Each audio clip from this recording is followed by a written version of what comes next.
actually competed in admin at CPL. Yes, he did. I know that Dave Garrido, Mr. XP3, has had some CPL success as well. But either way, we've started now. Kindris is going to be attacking in first for CPL Rejects. Yeah, and trying to land a very long-range laser and then jumps right into the tunnels here. So we'll see if XP3 and crew are able to pick up on this. ESP already firing off a couple of shots towards that direction. Kindris unfortunately missing kind of an open shot. It was long range. It was still difficult, but it, you know, would have been nice to pick that off right at the very beginning. After playing a lot with ESP and watching some of their games, I know that Gills is usually the point man for the laser pads on any of these maps. They feel like he has the best shot with the laser, and XP3 usually plays the point. Kindris actually already picking off Godson is a great start for this attacking round, but time is ticking down. He doesn't see Gills anywhere, so this is still kind of scary. There he is, peering over the left side. I was wondering where he was at as well, and looks like Gills was saving up his shots. 2 armors left, 1 armor and down. ESP takes the first defensive round, and now they're going to be on the attack. Yep, Elite, once again, if you don't remember, is a race to 6 points, but the team must win by 2 attacking rounds. Successful attacking rounds are a good way to measure the success of the teams as we're going along. You know, normally you see a score like 1-0 and you think, oh, ESP already, you know, they're off to a lead, but it is much harder or much less typical to get that successful attacking round than it is to defend. So attacking rounds drive the action. We'll be bringing up the scoreboard every once in a while to keep track of that stuff. But XP3 is actually the best attacker for ESP. He's going to be going in first, which means he will also be the 4th attacker. Has the best odds of actually attacking twice in a match, taking out 1 defender already. Giggle Sniffs playing near the point now. He probably needs to get behind that and risk, you know, not to risk being exposed for so much longer. XP3 missing a couple of shots, but comes back with a very nice one around the point. Just 1 defender remaining. Needs to land 1 last shot, and he will be good to go, and gets it, losing no armors. And that is a quick attack round in the books for ESP. Yeah, it looks like XP3 actually has a silent horn. Yes. As he looked toward the sky, but no sound came out. Normally when you see that, that means someone's going to be looking up and pinging so that they can play their horn. But maybe he just hit control too soon while he wasn't looking straight up yet. Either way, Gills, XP3, and Godson back on defense, already landing that defensive shot and screwing up McDuffman. He's shaking his head. No, why? Why did I get hit by that defensive rocket? And McDuffman, actually a younger player, if I remember right, when we were talking about the map submission contest, I believe he said he was still a teenager, so he was worried that he might not be able to go to PAX even if he won because he was in school and all this stuff. But you know, if he is really young, I'm not actually sure, but it's cool to see you know, a younger player trying to be competitive at a new title like this.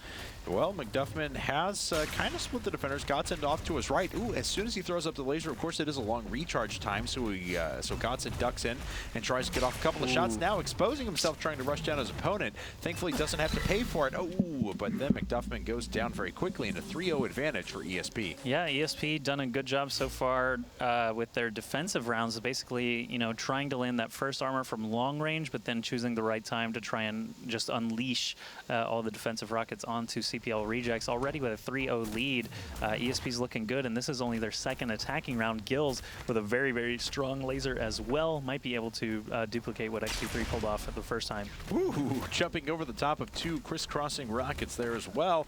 Almost got him caught out in the open. There it was. I have the same feeling that Gills does. Okay, there is someone back in the spawn. He knew that someone was going to be that general direction. Oh, no. Tries to split the defenders.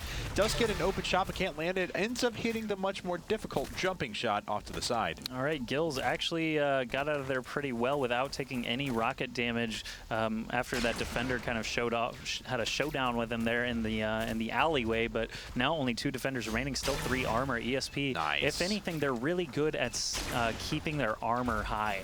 They are really, really good at, you know, avoiding those prediction rockets and things like that. Gills actually winning the turn. No, I'm not Sounds familiar. like some dubstep. Yes. Dubstep. Not sure which one. This is a clean sweep thus far for ESP. They're playing really well at the moment and looking to take a 5-0 advantage with this defensive round. Giggle Sniffs trying to turn things around, but another shot is landed, and CPL Rejects, unfortunately, takes another quick shot there. Yep, the spam rockets coming off that that little hill jump there are very, very dangerous. Obviously, both McDuffman and Giggle Sniffs getting hit by those first volleys of rockets. Wow, Gigglesniff's actually nearly getting hit a second time, but does pick off one of the defenders, so he is at a pretty equitable place. If he can pick off one more, that'll put him in a good position to keep CPL Rejects alive, but only one armor remaining. This is looking tougher every second this continues, and Gigglesniff gets taken out 5-0 right now for ESP.